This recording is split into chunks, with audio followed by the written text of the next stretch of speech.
सभी को जय माता दी। कक्षा 11 स्टेट सब्जेक्ट में मैं गिरीश सर आप सभी विद्यार्थियों का स्वागत करता हूं।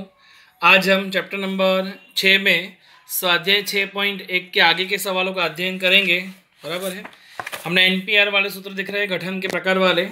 अभी हम देखेंगे सवाल नंबर 5 जो पेज नंबर 227 पर है। स्वाध्याय 6.1 स्टार्ट। चार व्यक्तियों को एक पंक्ति में कितने प्रकार से गठित किया जा सकता है? चार व्यक्तियों को एक पंक्ति में कितने प्रकार से गठित किया जा सकता है? तो आंसर में आता है कि चार व्यक्तियों को एक पंक्ति में गठन के प्रकार। तो चार व्यक्तियों को हम चार प्रकार से रख सकते हैं कि नहीं? एक पंक्ति माने एक लाइन में खड़ा रखना है तो चार व्यक्तियों को चार प्रकार से रख सकते हैं। माने जब हम एनपीआर का सूत्र रखते हैं तो चार व्यक्ति को चार प्रकार से रखेंगे तो आएगा 4p4। चार को चार प्रकार से रख सकते हैं ना। इस अगर हम एनपीआर का सूत्र रखते हैं तो क्या आएगा 4p4। 4p4 माने 4 फैक्टोरियल। इस शब्द को फैक्टोरियल कहते हैं, मैंने सिखाया था लास्ट टाइम चिन्ह को।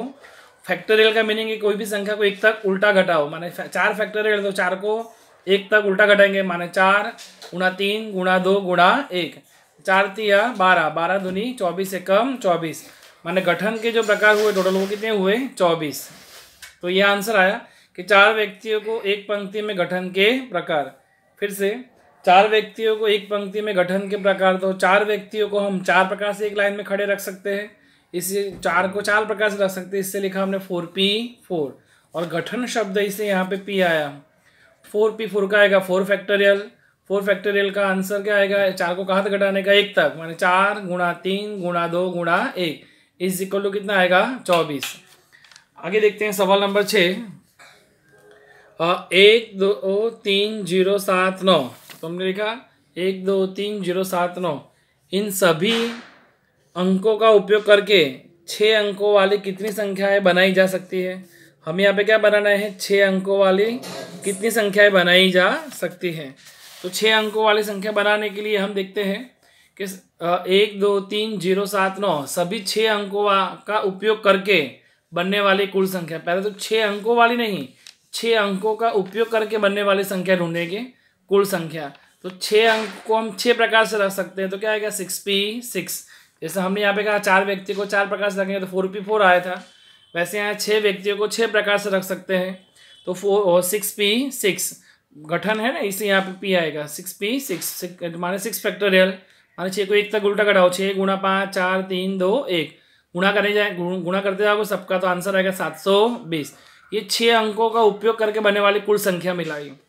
अब इसमें देखो 1 2 3 0 7 9। अगर सोचो मान लो कि 0 प्रथम स्थान पर आता है। मान लीजिए जैसे कि मैंने यहाँ पहले 0 रखा, बराबर है, बाद में बाकी की संख्या सब रख दी। जैसे 1 2 3 तो लिखा 1 2 3 और बाद बची कौन सी 7 और 9। तो बच लिखेंगे 7 और 9। तो देखो ये 0 प्रथम स्थान पर आ जाता है तो कितने अंकों की संख्या बनेगी? 1 2 3 4 5 अंकों की संख्या बनेगी। अर्थात कि यदि 0 प्रथम स्थान पर आए तो 5 अंकों वाली जो संख्या बनेगी उसके गठन के प्रकार। हमें तो 6 अंकों वाली ढूंढनी है। इससे 5 अंकों वाली कुल टोटल संख्या में से अगर हम 5 अंकों वाली संख्या निकाल देंगे, माने 6 अंकों वाली कुल संख्या में से अगर 5 अंकों वाली संख्या निकाल देंगे अपने आप हमें 6 अंकों वाली संख्या मिल जाएगी। बराबर, ये कुल संख्या आई थी 720। उसमें 0 अगर प्रथम स्थान पर आते हैं तो 5 अंकों वाली संख्या के गठन के प्रकार कितने मिलते हैं? तो 5 अंकों को हम, मैंने बताया अभी है 1 2 3 4 5 इन 5 अंकों को हम 5 प्रकार से रख सकते हैं। तो लिखेंगे हम यहाँ पर 5p5 माने 5 फैक्टोरियल माने 5 4 3 2 1 माने कितना 120। ये हमें क्या किसका उत्तर मिला? हमें 5 अंकों वाली जो संख्या है उसके गठन के प्रकार मिले। बराबर है, जबकि ये कुल संख्याएं थी, ये कुल संख्या मिलने वाली है। अगर 6 अंकों वाली कुल संख्याओं में से 6 अंकों वाली कुल संख्या में से मैं 5 अंकों वाली निकाल दूंगा तो मेरे पास कौन सी बचेगी? 6 अंकों वाली मिलेगी।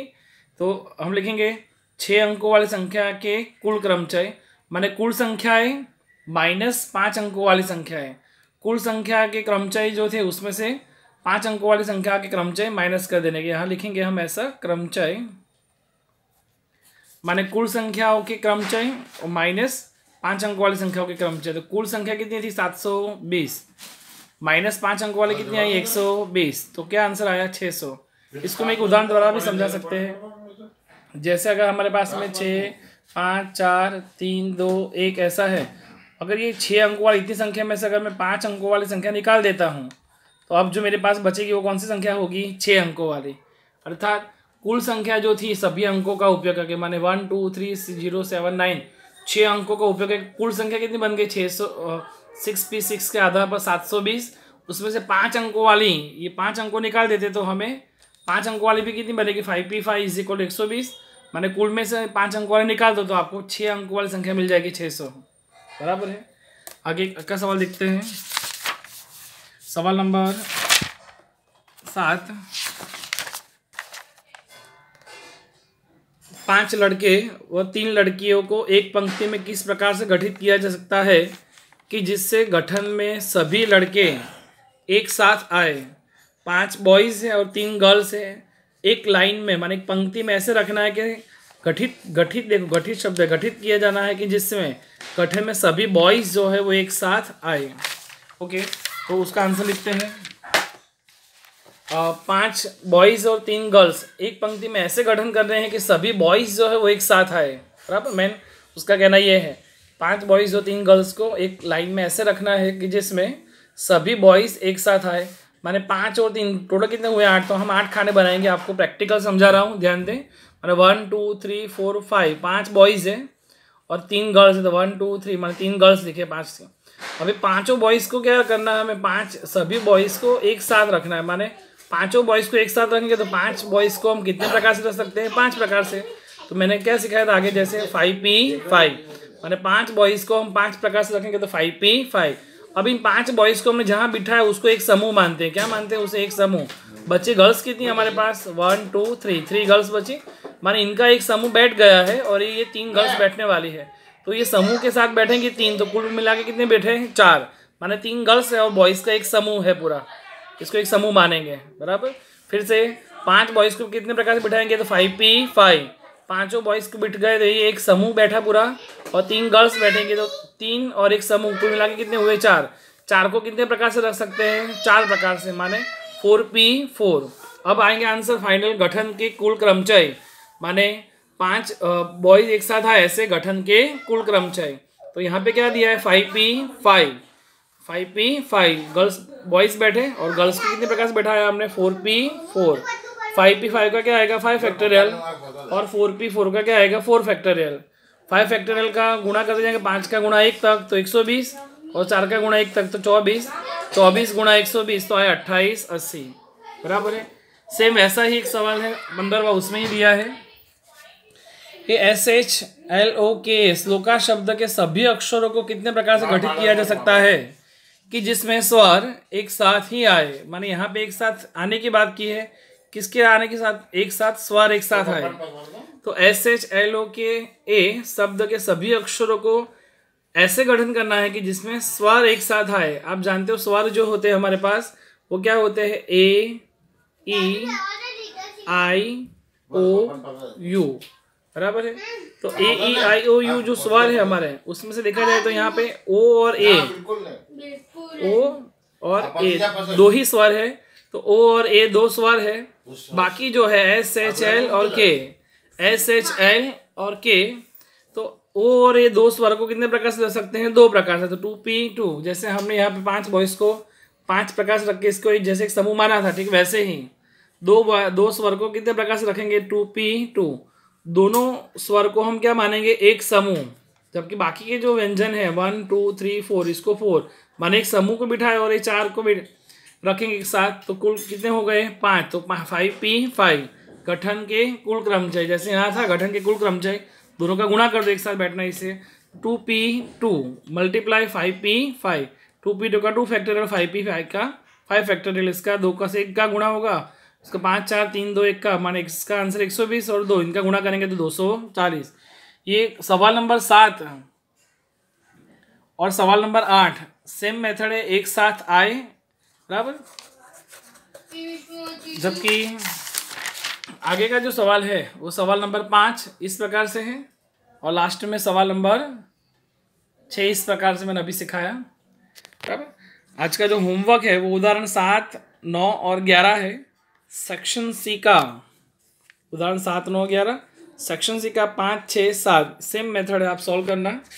हम देखते हैं थोड़ा जो उदाहरण दिया आपको 5, 6, 7 के अंदर।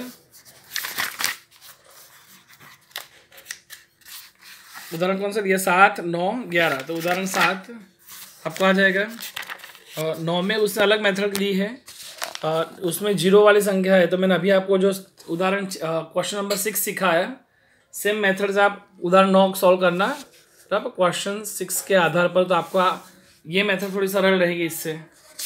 फिर उदाहरण 11 के अंदर उसमें लिखा है दोनों लड़कियां एक साथ ही आए। तो माने 5 बॉयज़ और 2 गर्ल्स, जैसे मैं अभी ग्राफ बना के सिखाया वैसे करना। पर दूसरा सवाल ऐसा पूछे कि दोनों लड़कियां एक साथ ना आए। ना आए तो क्या करने का था? आपको कुल निकालना पड़ेगा। 5 और 2 कितने हुए? 7। तो 7 इसको कितने प्रकार से रख सकते हैं? 7p7। और एक साथ आए वैसे क्रमचय कितने हैं? तो एक साथ आए उसने गणना करके दी है, नीचे आंसर आया 1440। कितना आंसर आया है? 1440।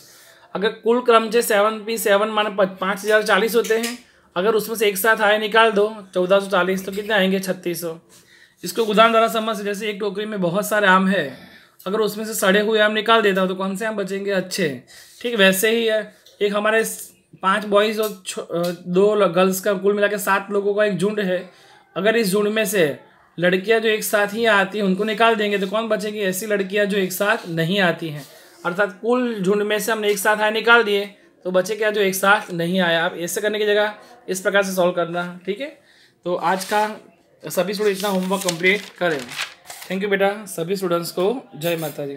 जो मैंने अभी 3 सवाल स्वाध्याय के सिखाए वो भी सॉल्व कर देना। पहले तो उदाहरण 7, 9, 11 करोगे, सेक्शन सी का 5, 6, 7 करोगे, स्वाध्याय 6.1 के अंदर क्वेश्चन 5, क्वेश्चन 6, क्वेश्चन 7 और क्वेश्चन 15 भी सॉल्व करोगे। जय माता दी।